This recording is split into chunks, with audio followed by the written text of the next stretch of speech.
and how we feel about the social stigma that adult gamers, comic book readers, and collectors have. We get a lot of questions that are similar to this, and I actually like Robert. I played Mario Kart with him a lot. And I can only speak from personal experience. I don't think that stigma is necessarily as much of a stigma as you think anymore. Not anymore. It's not anymore. Oh, it's not the late 90s or the early 2000s, and this is it. If you have people over, whether they're your friends, a romantic interest, and they turn their nose up at what they see, then they are not for you.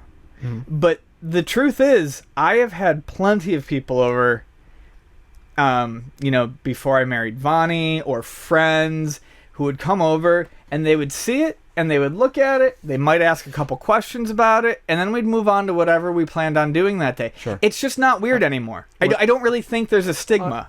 When I was dating back in my nice garden apartments in New Jersey, out of the girls that were lucky or unlucky enough, the way you look at it, to be in my apartment, out of all of them, only one had like a very bad reaction to the games that I had on the shelves, and that was even on the first date. I was like the second or third, and she probably just wanted it out of the dating relationship we were trying to get going. Anyway, most people either didn't care, asked a question, hey, what are these? Oh, Nintendo. Oh, I remember Duck Hunt. I remember Contra. Or they no one said, oh my god, video games, except for one and she was terrible anyway. Told her story.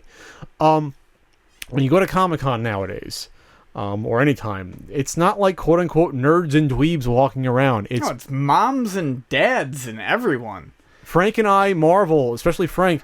He says, it's not like just like beautiful women that are cosplayers. It's beautiful women just shopping for comic books that 20 years ago you didn't even think about seeing that, but it's common. It's every facet of life, especially with social media now and the internet. People connect easier. Things like The Walking Dead.